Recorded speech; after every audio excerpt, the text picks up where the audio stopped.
Great, welcome to Module 5.1, Sub-Saharan Africa. Today we'll be talking about a range of topics dealing primarily with the states below the Sahara Desert, including the Sahel. I want to begin with a couple of images that put in context Sub-Saharan Africa, and these come from a book called Hungry Planet, which examines food cultures throughout the world.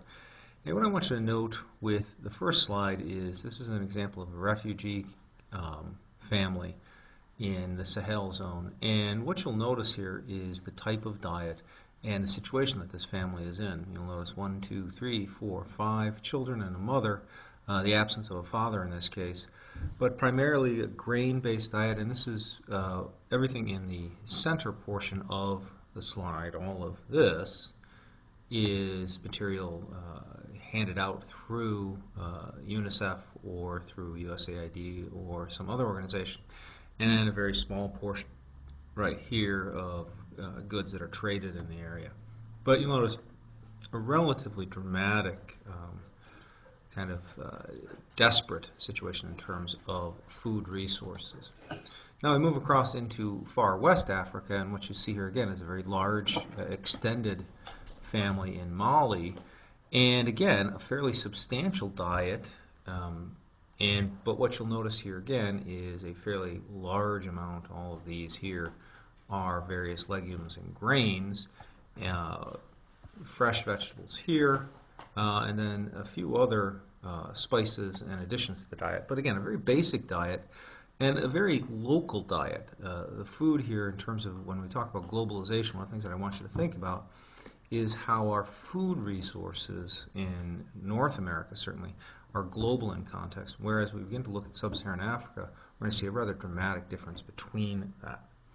Now, today's topics that we're going to cover are the physical landscape of sub-Saharan Africa, questions of development in Africa, and then a couple of the key issues in Africa, including health, specifically the AIDS crisis and the emerging Ebola crisis, globalization, and then the continuing issues of conflict in the region. So, once you work on the quick write assignment for this section, you'll understand some of the images that I'm showing you right now in a little bit better context. But what you're looking at right now is Africa, the continent of Africa, in terms of what we call an NDVI image, and that is a difference, a vegetation normalized difference in greenness. And so really what you're seeing here is the intensity of the greenness suggests the magnitude of vegetation in the area. And what is important to understand about Africa is that the area that is, in a sense, green or habitable in many respects is a fairly large portion of the continent, but it is certainly by no means all of the continent. And what I've just drawn here is, in a sense, the green area in the west. Right here, this extremely green area is what we call the Congo Basin. That is the equatorial rainforest of Africa. As we move poleward in this direction, we move into the savanna regions of south central Africa. But then again, we encounter right through here the Namib Desert on the coastline and the Kalahari. These are extremely dry regions on the western coast. In the east, in the northeast, we see here, this is the Horn of Africa, also an extremely dry area, and then of course this massive natural boundary, which is in fact the Sahara Desert north of this line. What you will also see physiographically in Africa is that, unlike most other continents, virtually all the other continents, there is no significant mountain orogeny, that is a mountain building region. Africa is largely a tabletop, and in fact some things that are often referred to as mountains really are simply the edge of the table, if you will. Africa is really an extensive area of plateaus. The Great Rift Valley, which you can see kind of snaking up through here, is just that. It is a rifting zone, and in fact this part of the continent is moving in this direction, and this part of the continent is moving in this direction, and ultimately along this rifting zone, and it's actually a little bit more complex through here, there's two belts that do this. Eventually this area, which is now Lake Victoria, for example, Lake Malawi, Lake Nyasa, are all ultimately going to become marine environments as the continent itself splits. Along the south, you have the Great Escarpment, this edge that runs essentially all the way through here, and that's a very steep drop towards the coast. And in this area, again, in the south, we call these the Drakensbergs. Drakensberg Mountains are very famous in South Africa, but in fact, they are a tilt to this large plateau. The only other significant and truly significant mountains that we see in Africa are in fact in North Africa, and we'll talk about the Atlas in the next section. But again, Africa as a fairly broad, expansive region, and then where we saw last time, again, that Congo Basin, and in fact, the equatorial rainforest, all of this is in fact a fairly low basin. And what is interesting about it is that in many of the areas, in fact the Niger Delta, some of the areas in here are actually internally draining as opposed to water typically running to the ocean. In many parts of this area, water runs towards the center, and in the rainy season, massive inland deltas form. Now, if we look in terms of overall elevation, this map shows the actual elevations of Africa. Again, we can see very clearly in the south this kind of broad tabletop here. And then along here, again, is this rifting zone, and eventually this moving apart. But in North Africa, and in fact in the Sahel, the area along the margins of the Sahara, it's a relatively low area, green being somewhat lower than everything else, and all of this being really a relatively low area relative to the high tabletop of the southern third of the continent. And what we can then talk about here is these major plateaus in the south, and then the slight interior basin here, the Kalahari, the Zaire Basin, the Sudan Basin, the Chad, and the Jouf Basin. Atlas Mountains, again, the only real orogenies here. Ethiopian Massif is this divide, in a sense, is produced by the Rifting Valley, and the same thing with the East African Plateau. And again, you'll see, noticing all through here is rifting features. Drakensbergs, again, in the south, Cape Ranges are really all part of the Great Escarpment. Now, we can also talk about sub-Saharan Africa as an area where the environment, the natural environment, includes a significant aspect of what human beings understand to be disease. And in this slide, one of the things that I do want to point out is this is a malaria map, a global malaria map. And an important concept is that malaria is often associated with sub-Saharan Africa, but in fact it is global in its extent through the equatorial regions. But nowhere in the world is it as significant as it is in sub-Saharan Africa. And in fact, you can look at some of these areas where the incidence of malaria per 100,000 approaches 25,000. That is 1 in 4 people contract malaria. And malaria in many cases is an incredibly debilitating, if not fatal, disease spread by the Anopheles mosquito. And again, what is interesting about this is that today we still have no effective means of vaccination against the disease. We are becoming much more effective in managing it. But because it is a third world disease, much less money is being spent on its eradication. Now, in a like manner, this is the extent of the tsetse fly, and the tsetse fly produces a disease which is called sleeping sickness by most people, trypanosomiasis. But you'll notice that this is a disease primarily of cattle, although it certainly affects human beings. But what that also notes, if you think back again to the vegetation map, is that this is what prevents much of Africa from producing animal protein. Tsetse fly prevents Western European cattle and North American cattle from being successfully raised in the area. Now, we can raise zebu cattle, a variety that is tropical, is much more resistant to the tsetse fly and trypanosomiasis, but it is not as productive in terms of milk nor in terms of meat. And so the climate of sub-Saharan Africa, the presence of diseases that are harmful or in fact in many cases lethal to Western Europeans and North Americans has really prevented the development in some respects of large swaths of land. So again, as you read the text, please make sure you understand kind of these major physiographic features, the Congo Basin, the equatorial rainforest in West Africa, the great escarpment running along the southern coast, both west and into the east, and then the Great Rift Valley. These are the key features to understand. And often what we talk about are high Africa and low Africa, and high Africa being those areas of the east Rift Valley edges down into the southern plateaus, and then of course the low Africa of West Africa and the interior basin.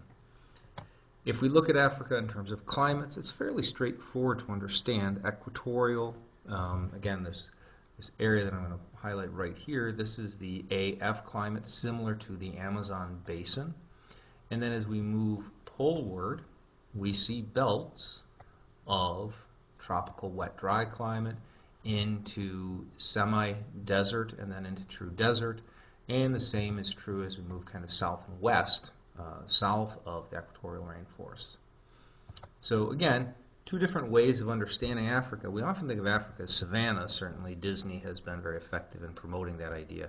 But in fact, West Africa is truly an equatorial climate and a truly wet climate. Much of Nigeria, the Ivory Coast, is significant rainforest. And so we have to think about that.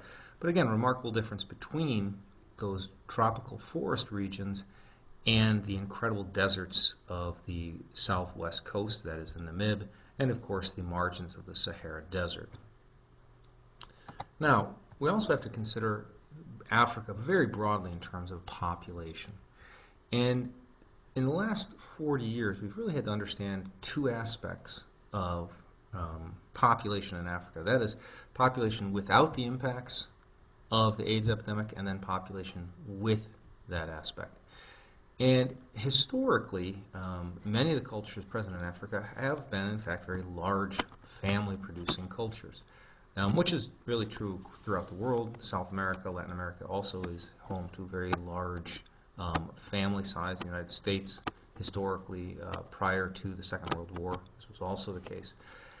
And it's also a very young population. What you'll notice again in the pyramid on the left is the pyramid, natural pyramid in the area, and again, very high growth rate. Remember, we talked about population pyramids. The more arrow-like, the more rapid the population growth. And again, not at all surprising how rapidly growing Ethiopia's population is. But then when we look to South Africa, the country in sub-Saharan Africa historically with one of the largest rates of AIDS infection, what we see is that up until about age 24, it looks like what we would think of as a fairly rapidly growing population pyramid.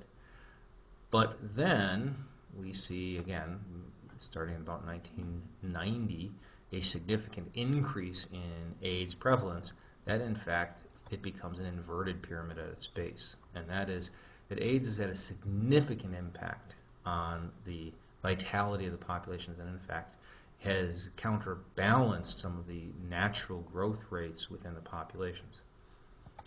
Now, HIV prevalence, again, please note this for the quiz, is essentially, you can examine it in kind of three tiers here. Some of the areas we don't have good data for, but what we do know is that the southern third of sub-Saharan Africa has extremely high rates of AIDS prevalence, and in fact, between South Africa, Botswana, Lesotho, and Swaziland, some of the highest rates of AIDS incidence in the world. As you move up into East Africa, that rate drops off moderately, and then as you move up into West and Northwest Africa, those rates drop off actually fairly consistently. And one of the ways that we can associate this is that in areas with higher Islamic populations, there is in fact a lower incidence of HIV. And that can be associated with a number of cultural characteristics. But again, as you read that text, the text on this, think about what the prevalence, the rates of prevalence, how we can divide the regions, and what factors are presented as explanatory.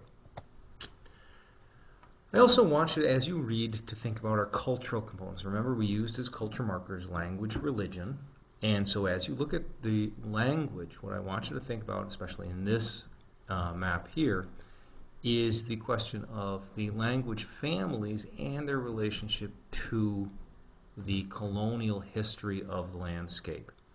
So when we look at the landscape today, we see both the official languages, the languages that are typically spoken in the home, which may be significantly different, and then we also have the influence of lingua francas in the region. So as you read, again, think about those differences and be able to relate them to issues of colonization. Now, I do want to just spend a moment summarizing some of the questions of religion in the region. And one of the things that I want you to note, we're going to get into the universalizing religions in the next section, but one of the things that we do want to point out in sub-Saharan Africa is the issue of animist religions, or in a sense what we would typically call indigenous religions. And one should be careful in suggesting that these are primitive religions, and that's certainly not the case. Animistic religions, meaning that there is an emphasis of worship or connection with nature, are by no means static, and they are by no means primitive. They are incredibly dynamic and articulate quite a bit with modern trends in the region. But I do want to also note that the religions of the area are in fact quite diverse.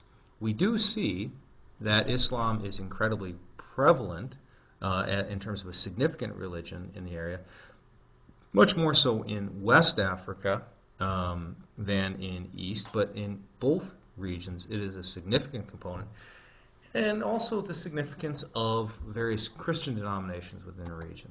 And so if we look at, one often thinks of sub-Saharan Africa as kind of a mixing ground of both Islam and Christianity. And what you can see in this map from your text is how significant the border states of North Africa are in terms of the influence of Islam, and that it kind of wraps around the East African influences of the Anglo colonial regions of Tanzania, Kenya, and then down into what used to be Rhodesia and in South Africa. And so the Christian influences in those regions colonially, and then of course the influences from North Africa across the Sahara into those border states.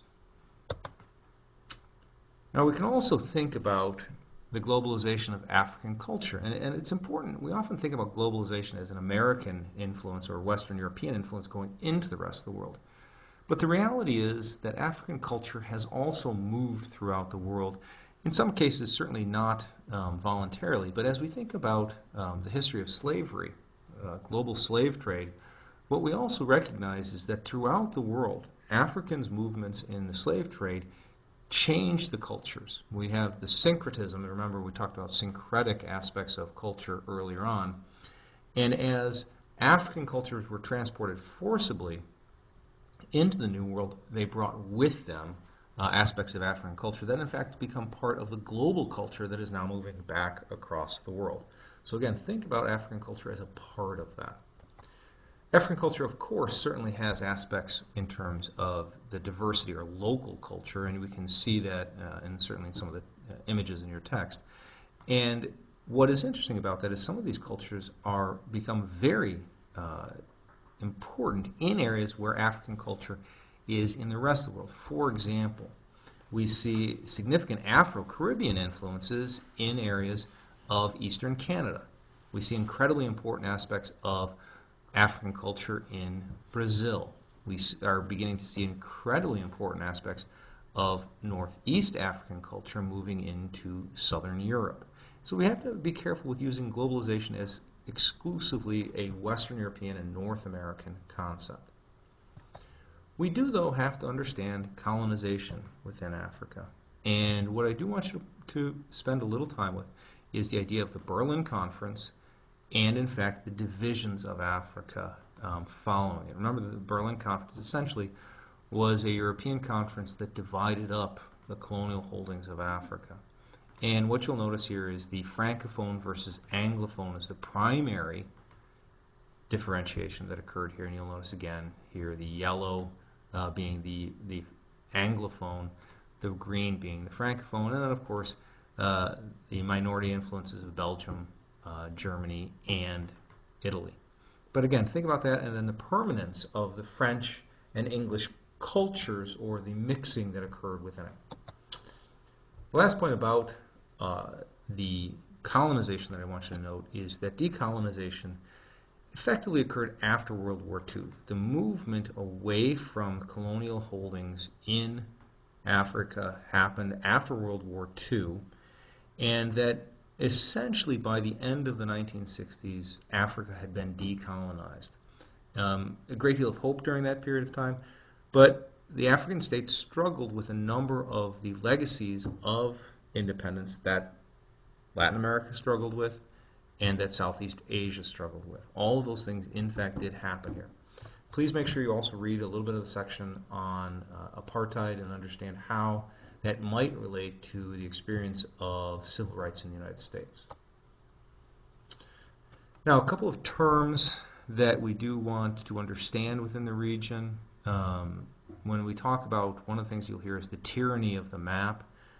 As the European states drew boundaries in sub-Saharan Africa, their boundaries were drawn for colonial holdings, not necessarily for ethnic identity. And so sometimes the tyranny of the map means that a boundary is inconsistent with the cultural landscape of the region. And in other words, nationalist identity, ethnic identity, in contrast to state boundaries.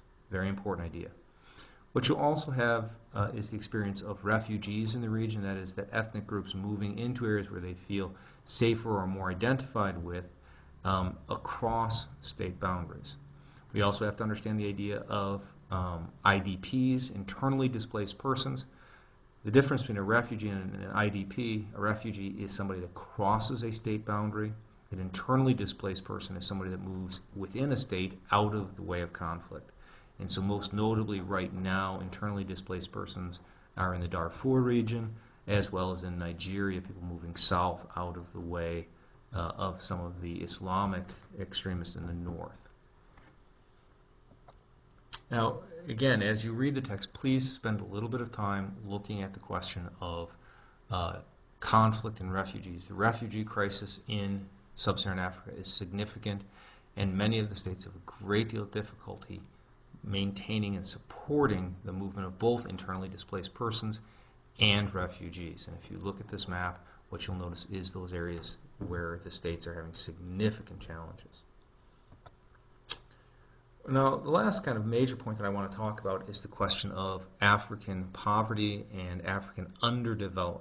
People often use the term underdevelopment in Africa, and what we're really saying is that the environmental potential, the population potential, the education potential should produce more economic well-being than is in fact present. And people have presented a number of explanations for why this is the case. Everything from depopulation during the slave trade period to the colonial imprints and post-colonial imprints, to internal corruption, what we call the kleptocracy, that is a state built on graft and corruption. But none of these in and of themselves fully explain the current state of underdevelopment in Africa. And one recent argument that has been made is that, in fact, what has become the norm in much of sub-Saharan Africa is global aid as opposed to global investment. Globally, there's a significant amount of money that has flowed into Southeast Asia and East Asia in the form of investment. International companies, global companies, invest in development of these countries. Same is true of Latin America and South America. In sub-Saharan Africa, in contrast, significant amounts of aid flow in, but very little investment. And if you look at this figure, what you'll notice is aid as a percent of GNI. That is, how much of the country's budget effectively is simply money given. And that money that is given does not develop economies that are self-supporting. So again, as you read this last portion, think about the question of aid versus investment as a strategy for economic development. All right, that's it for section 5.1. See you again in section 5.2.